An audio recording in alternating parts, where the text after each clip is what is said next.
আজকে এই জাতীয় মহাসমাবেশের মূল যে সৌন্দর্য এবং প্রয়োজন হচ্ছে আমাদের মঞ্চ, স্টেজ। সেই স্টেজের জায়গাটা আমরা আজকে নির্ধারণ করেছি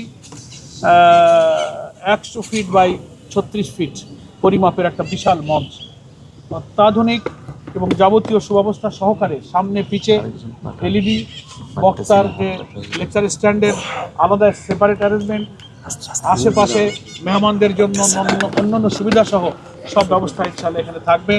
অজুর ব্যবস্থা থাকবে, টয়লেট, তারপরে এই সোহরাওয়ার্দী উদ্যানের চারিদিকে যে ব্যবস্থাটুকু আছে সেটাকে কাজে লাগিয়ে আমাদের যারা সারা দেশ থেকে এবং ঢাকা মহানগরীর লক্ষ লক্ষ মানুষ এখানে আসবেন, তাদের নামাজ, তাদের অজু, তাদের অন্যান্য প্রয়োজন কিভাবে পূরণ করা যায় আমরা সেসব পরিকল্পনা নিয়েছি এবং আজকে কিছু ব্যবস্থা আমরা দেখলাম। আমাদের মেডিকেল বিভাগও থাকবে। তো আমরা দেশবাসীর কাছে অত্যন্ত কৃতজ্ঞতার সাথে আমাদের প্রস্তুতি যে সুন্দরভাবে হচ্ছে, আমাদের বাস্তবায়ন কমিটি এটা নিয়ে দফায় দফায় বসছে। এক্সট্রিম মশার কয়েল প্ল্যান্ট ফাইবার দিয়ে তৈরি, তাই সহজে ভাঙে না, সুগন্ধিযুক্ত ও নিরবিচ্ছিন্নভাবে জ্বলে। ডেঙ্গু, চিকুনগুনিয়া বাহি সহ যে কোনো মশার বিরুদ্ধে দেয় এক্সট্রিম সুরক্ষা। রাজধানী ঢাকা, পার্শ্ববর্তী জেলা এবং সারা দেশের জেলাগুলোর প্রতিনিধি হিসেবে অনেকেই এই জাতীয় সমাবেশে যোগদান করবেন। তাদের আসবার, চতুর্দিক থেকে গেট দিয়ে ঢোকবার, বসবার, শোনবার প্রয়োজনীয় ব্যবস্থা, গাড়ি পার্কিংয়ের ব্যবস্থা, সিকিউরিটির ব্যবস্থা, আমাদের কয়েক হাজার কর্মী বাহিনী বিভিন্ন ডিপার্টমেন্টের দায়িত্বে ইনশাল্লাহ নিয়োজিত থাকবে। তারা তাদের জন্য সুব্যবস্থা ইনশাল্লাহ করবে।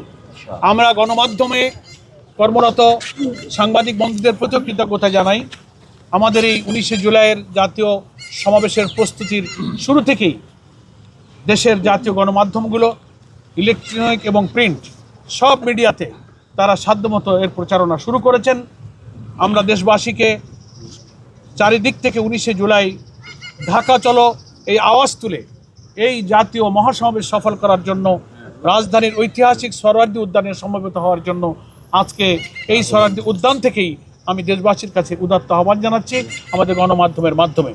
আশা করি সময়ে সময়ে আমাদের এই কর্মসূচি এগিয়ে নিয়ে যাওয়ার জন্য দেশবাসীর কাছে আমাদের এই জনসভার যে মূল উদ্দেশ্য, একটি অবাধ, নিরপেক্ষ, গ্রহণযোগ্য নির্বাচনের উদ্দেশ্যে লেভেল প্লেইং ফিল্ড, নির্বাচনের পূর্বে প্রয়োজনীয় সংস্কার শেষ করা, মানবতা বিরোধী অপরাধে অভিযুক্তদের বিচারকে দৃশ্যমান করা, পিআর পদ্ধতিতে আমাদের জাতীয় নির্বাচনের যে দাবি উঠেছে সর্বমহল থেকে সেটা মেনে নেওয়া, জুলাই অভ্যুত্থানকে নিয়ে যে জুলাই ডিক্লারেশন, যে জুলাই সনদ, সেটা ঘোষণা এবং বাস্তবায়নের জন্য আমরা জুলাই বিপ্লবের প্রথম বার্ষিকী এই জুলাই মাসের মধ্যেই সেটা সরকারকে বাস্তবায়ন এবং ঘোষণার দাবি করেছি। সেই দাবি এই ময়দানের জনসভা থেকে উত্থিত হবে। আমরা জাতীয় নির্বাচনের আগে স্থানীয় নির্বাচনের দাবি আমরা করেছি। আমরা আরও অনেক গণদাবিতে এই জনসভায় জাতীয় নেতৃবৃন্দ সে দাবি তুলে ধরবেন, সে সুযোগ আমরা ইনশাআল্লাহ এখানে করে দেব। বিভিন্ন রাজনৈতিক দল, দেশপ্রেমিক, ইসলামী সংগঠন, অন্যান্য রাজনৈতিক দল, সুধী সমাজ, সুশীল সমাজ, সব শ্রেণী পেশার, ধর্ম, বর্ণ নির্বিশেষে সকলকে আমরা আমন্ত্রণ জানাচ্ছি। ইনশাআল্লাহ 19শে জুলাই আমরা এই ঐতিহাসিক জাতীয় সমাবেশে আগামী দিনে আমাদের জুলাই অভ্যুত্থানের গণ আকাঙ্ক্ষা ধারণ করে নির্বাচিত প্রতিনিধির কাছে ক্ষমতা হস্তান্তরের জন্য যে অবাধ নির্বাচন, সেই পরিবেশ যেন নিরপেক্ষভাবে হয়। সরকার, নির্বাচন কমিশন, সমস্ত প্রশাসন যেন নিরপেক্ষভাবে মানুষের সকল সংশয়কে দূর করে নির্বাচন সুষ্ঠুভাবে পরিচালনার জন্য একটা লেভেল প্লেইং ফিল্ড, কোনো দিকে না ঝুঁকে সবার ক্ষেত্রে সমতার ভিত্তিতে যে গণদাবি উঠেছে এটা যেন নিশ্চিত করতে পারেন, এই লক্ষ্যে এই জনসভা সফল করার জন্য দেশবাসীর কাছে আমরা আহ্বান জানাচ্ছি।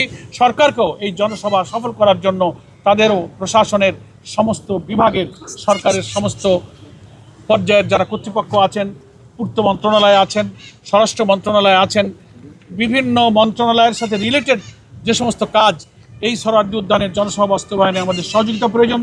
আশা করি সরকার আমাদের এই জনসভা বাস্তবায়নে সেই সহযোগিতার হাত তারা সম্প্রসারিত করবেন।